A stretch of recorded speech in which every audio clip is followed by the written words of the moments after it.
The art. The art. Seduction. The art. Seduction. The art. The art. Seduction. The art The of art. negotiation. The art of. The art of negotiation. The art of negotiation. The art Begins of. with. The art of negotiation. The art of Begins with. negotiation. Seduction.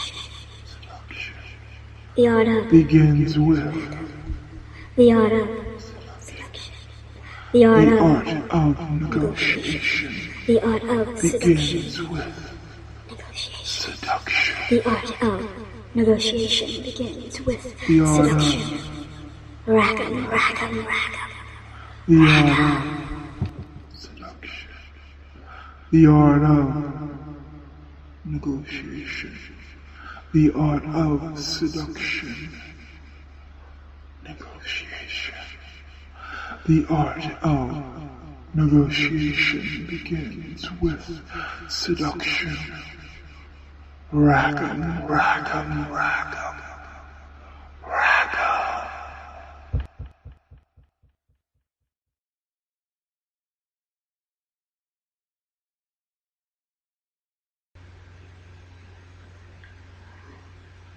Cross Collectibles owner Arlington Cross and Flower Moons acquisitions director Tse-Ling were quite capable at the art of negotiation. After all, the art of negotiation begins with seduction.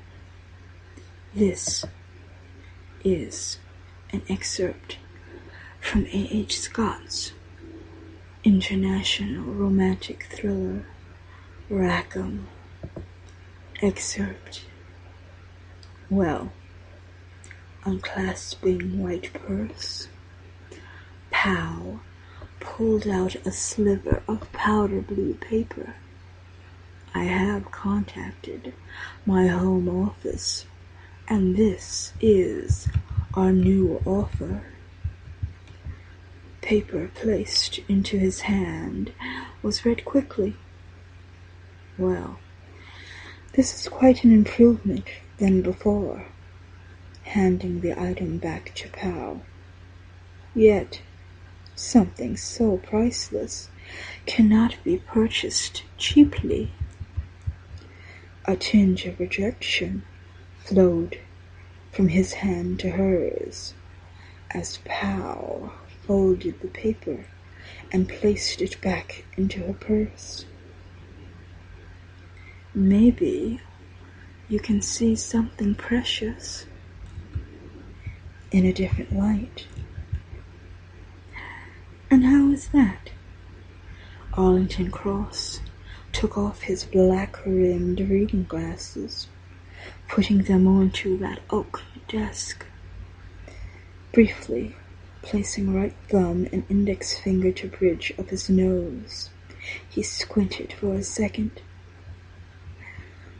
I know our offer may not be the largest, especially amongst all the others that have contacted you.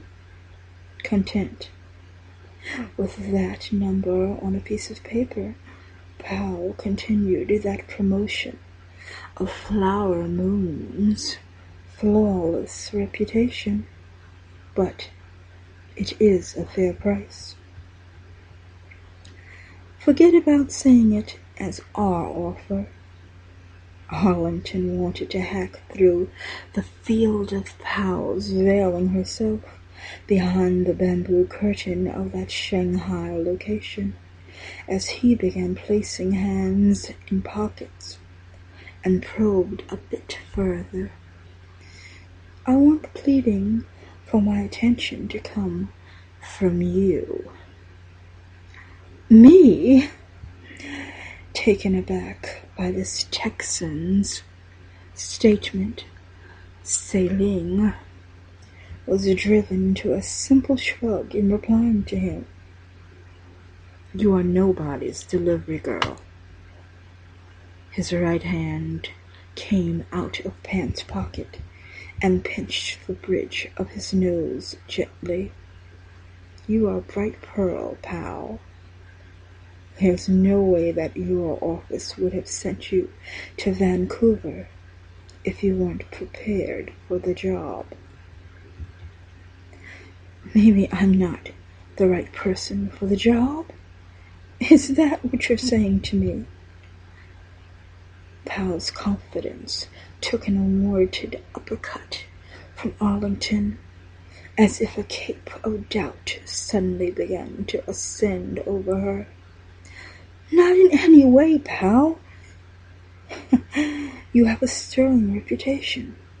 Fortunately, this lot is among the niche that you have so discreetly dedicated a career to. Cross-brushed, mixed hair back with both hands. That's something quite interesting. You've had me investigated. Never a person to down in self-pity or dejection. Pal took a swing in her own defense, and distinction built over several years. Now, you tell me why I shouldn't feel besmirched by this invasion of my privacy." Hearing such a snap in a woman's voice, Arlington couldn't help but give her a sparkle of praise. "Curiosity and novelty is what you trade in. This isn't something that the average house buys and sells. This isn't for the meek. At least now I know."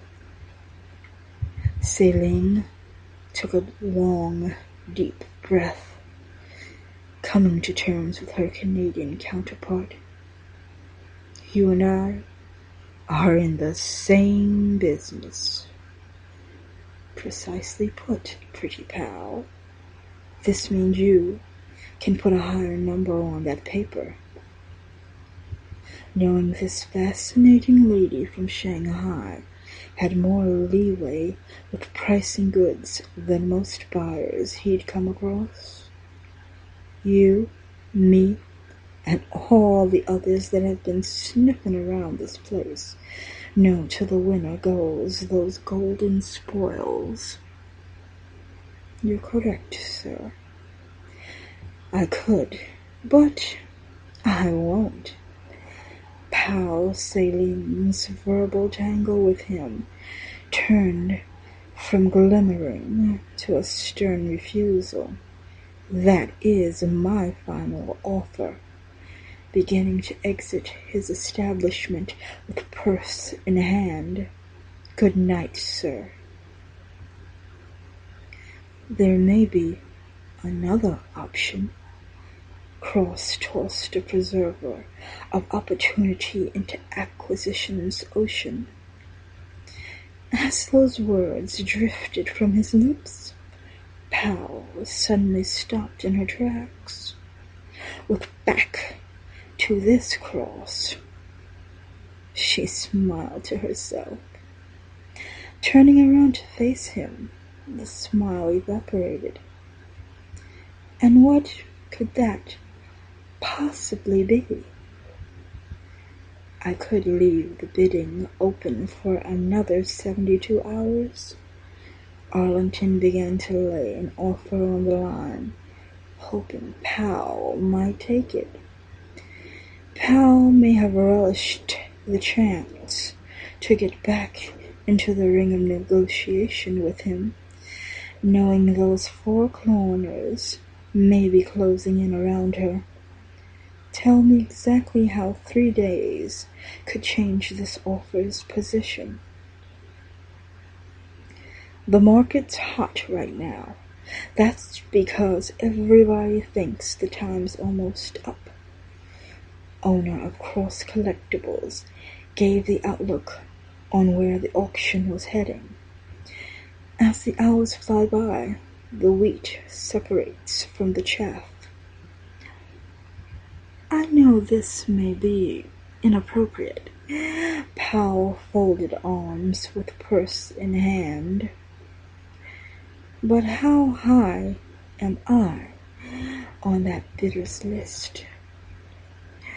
You are in the lucky 7, enjoying Pal's interest being piqued and hearing about the odds being in her favor. Arlington grinned. That's a good thing to know. Feeling she'd partially dissolved that wall of distrust which Arlington placed between her and him, Pal felt a sense of comfort in inquiring to Cross. But does that mean you can be more specific? I could. Cross let out a relaxed laugh as that feather of flirtation, which was there when they first met, tickled his soul. But then what felicity would there be in that? Felicity may be a relative thing. Pleasure always is. And what, pray tell? Pal took off her jacket as a seductive ribbon curled around her. Gives you bliss. Beauty. Unknotting his tie with one hand, Arlington Cross gazed at this hypnotic creature before him. Wisdom? A wise man once said. Pal's palms gingerly rubbed against each other, as a quote from De Montaigne seemed more than appropriate for what journey this very duo were about to embark on. One may be humble out of pride. Mixture of surprise and thrill rolled over him. 3 is your lucky number, Pal. In life's game of chance, Tse-Ling placed Peach Jacket onto a wooden chair. Maybe the golden jackpot is right within your realm. Lady Luck. Cross's arousal almost became uncontrollable in the presence of such loveliness as he walked closer to Pal. Casting a spell. Eclipse of a blush formed on Pal's cheeks. The fairy dust is mine. Attentively rubbing a manicured hand against Arlington's crotch, while the wand remains in your court. Lightly whispering into Pal's soft ear, Arlington feasted on the temptation.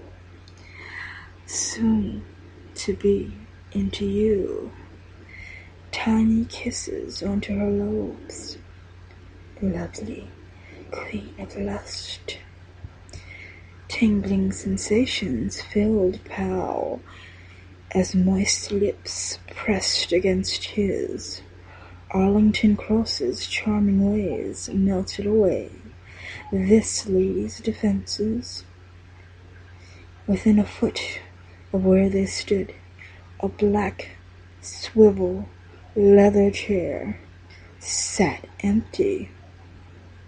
Tse-Ling pressed against Cross, getting him into a seated position. Pal, what are you doing? Be silent, sir. Pal pulled the silk fabric of his blouse away and revealed a white lace bra. 3 small hooks set herself free. Silence is golden, Arlington. Holding this woman by the hips, Cross pulled Pal closer and kissed her right breast. Absolutely golden, just as your breasts. beautiful. That's nice. Exhaling with that feeling of bliss, Pal's desire was slowly building for him. With his hands still on her hips, Arlington reached behind her and unzipped the white skirt. She shimmied as it fell onto that golden wood floor. One leg stepped out, and the other deftly kicked the cotton item onto the cluttered oak desk. Pal placed her hands onto Arlington's strong shoulders as his eyes followed her every movement. A delicate flower you are, Pal. Tip of tongue gently licked between those breasts. Cross, is this your idea of negotiating? Tiny giggle came out of that smiling mouth while placing left index finger beneath his chin. No, Pal. Playing lust's cards close to the vest, Arlington Cross gingerly kissed Pal's palm and let that soft hand go from his. This is my idea of pleasure. Tse-Ling's hair was tightly pulled back in a bow design, held in place with white satin ribbon and golden hairpins. This woman remained a vision of ornate mystery for an animal of male persuasion. Manicured fingers freed that silken mane, letting Pal feel truly independent of conventionality and clothing. That's good to hear. Pal's hair fell like strands of chocolate linguine against Cross's cheek. Kneeling between his legs, a whisper came from those tender lips. Pleasure is so subjective, sir. End of excerpt. This was A.H. Scott reading an excerpt from her novel, Rackham. Pick up your copy today for just 99 cents from Amazon, Barnes & Noble, iTunes, and Smashwords. Remember, romance is beyond the bounds of time, and the art of negotiation begins with seduction.